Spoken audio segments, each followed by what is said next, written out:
Sigawan sa Senado. Senator Alan Namagitan nasigawan ni GILG Secretary John Vic. Ito po yung video na to. Walk out, but let's walk. Let's walk. You arrest him here. It's a work. Sir, right? Sir! This is the Senate. Sir, this is the Senate. Not for me. That's not for me. That's for the Senate, sir. We're not for the Senate. For the country.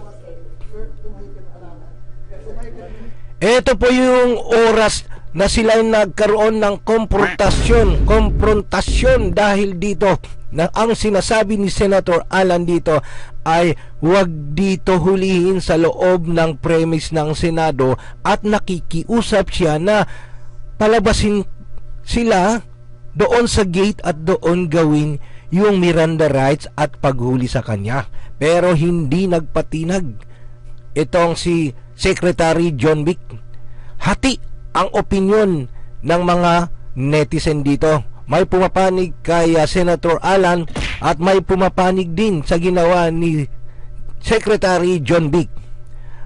Ito pa, pagpatuloy po natin.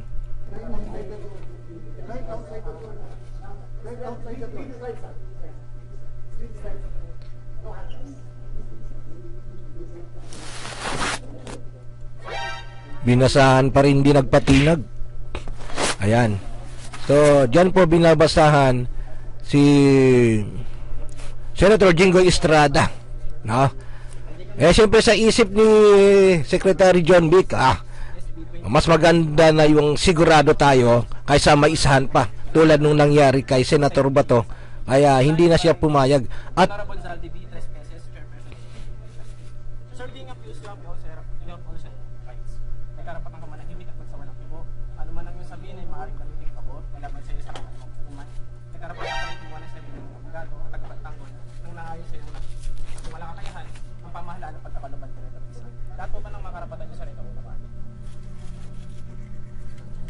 okay, yan. Yan si Senator. Ano po yung masasabi nyo dito? Ito kaya yung bagong simula? Abangan natin, ha?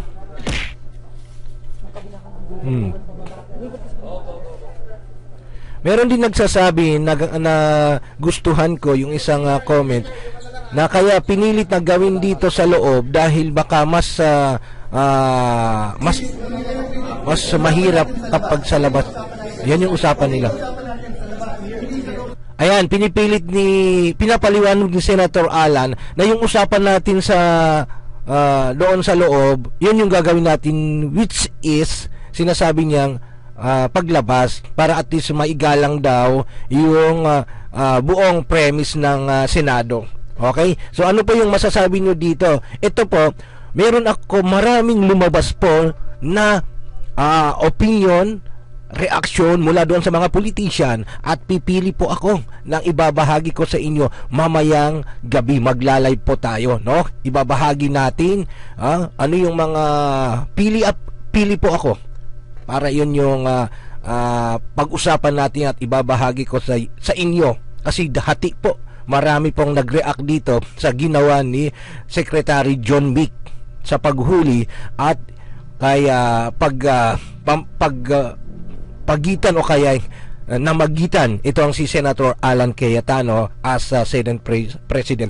At ang nangyari pa ay siyempre hindi natuloy ang session ng Senado at dito sa kabilang minority bloc napakaraming reaksyon ang kumakalat sa social media, no? So mamaya marami tayong ibabahagi sa gagawin nating live. So, para updated kayo sa susunod na gagawin natin, mga reaksyon, ano ang sumunod na nangyari after this, maraming puna dyan, maraming kumakampi. Abangan natin mamayang live ko. So, subscribe para ma-notify kayo mamaya sa live natin. Ituloy po natin, no? Kasi talagang para sa inyo ba, nararapat po ba itong gawin talaga? At hindi na lang makapag-intay dyan sa labas. Hindi naman tatakbo. Hindi naman talaga tatakbo. Tuloy natin. Hindi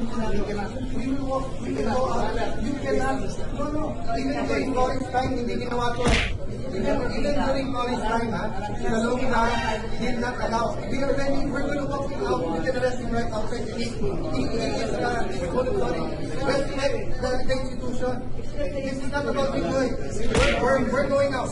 No freedom is right here. He can be arrested right there. So if you don't want him to make a Oh, ma-arrest naman yan eh. just outside the gate, we're gonna walk 5 minutes. This is the Senate of the Philippines. 5 minutes lang daw. Nasa labas na. Sa Longga stood up for Enrile. That's ang kalaban si Cory. Ang kaso rebellion. Anong ginawa? They walk out. We're just asking you to walk out. But let's walk. Oh, yan. Let's walk.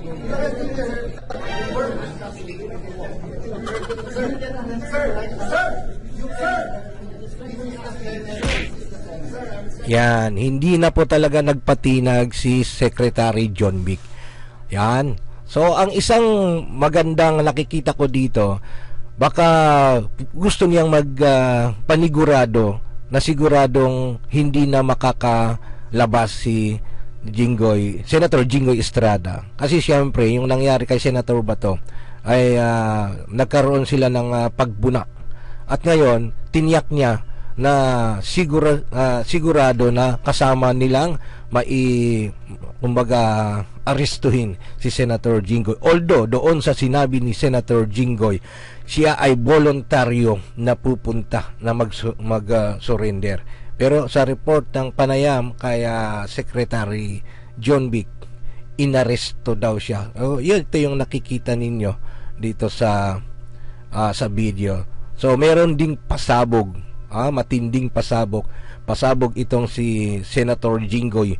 Iyon kaya yung paghuli kaya sa kanya ang magdadala para sa mas malalim pang investigasyon kung sino-sino ang kanyang mga babanggitin according sa kanyang mensahe na may mga kumakausap sa kanya na nasa kabilang mga kasamahan nila sa Senado o malalaking tao na kapag siya ay tumawid according sa kanyang mensahe ay maging okay siya.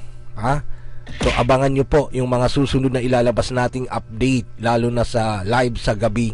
At iyon po ang ating i-discuss para ma-notify kayo sa live natin. Kasi maraming reaction, umani ng samot-saring mga opinyon na may kumakampi kay Senator Alan at meron din kumampi kay Secretary John Vic. So maraming salamat sa inyo. Ito po talaga yung mga pangyayari doon sa loob, no? Ayan. So talagang nakuha naman nila. Pero ang tanong, bakit di na napagbigyan itong si Senator Alan? Ang sabi ni Secretary John Vic, since napagbigyan ka noon, ngayon wala na. Kasi pinagbigyan na i-custody nila si Senator Bato. Yun yung paliwanag niya. I-custody, na pagbigyan kayo na i-custody ninyo si Senator Bato. Pero ngayon hindi na kasi natanggal na yung privilege na yun kasi nakawala si Senator Bato. Yun yung sinabi niya. Kaya, ayun, I think tumigil. Doon sila nagpatuloy at isinagawa ang pagbabasa ng Miranda rights sa loob. Ang maganda rito na nakita ko, para maiwasan yung isang comment ng isang netizen, para mas maiwasan ang possible na kaguluhan kung sa labas, kasi syempre dudumugin ng maraming tao diyan kung sa labas na, no, bago babasahan pa. Siguro gusto nila basahan nilang para kukunti pa ang tao, malinis, then dire-diretso na lang nalalabas. Pwede rin po 'yon, no. Pero abangan nyo live natin mamayang gabi, most likely 9 PM. Mag-subscribe po para ma-notify kayo. And pakilagay din po dyan sa comment box, ano po ang masasabi nyo dito. Dalawang opinion yan. May kumakampi kay Senator Alan at may kumakampi din kay Secretary John Vic. Ang tanong, ito na ba ang simula ng mas malalim pang hidwaan? Di ba sabi nila? Independent bodies, ang Hudikatura, Executive, and Legislative. Abangan natin mamaya sa ating live. Thank you and God bless. See you sa next na upload natin. Maraming salamat sa yung full live natin replay. Andyan din po sa comment box kung gusto niyo panoorin yung buo, tapos yung mensahe ni Senator Jinggoy, yung pasabog niya bago siya mahuli. Okay? So, bye. Thank you so much. Ayan, subscribe po para ma-update kayo po mamaya sa tuwing tayo po ay may bago tayong ilalabas or update. Paki-subscribe lang po ang ating munting channel.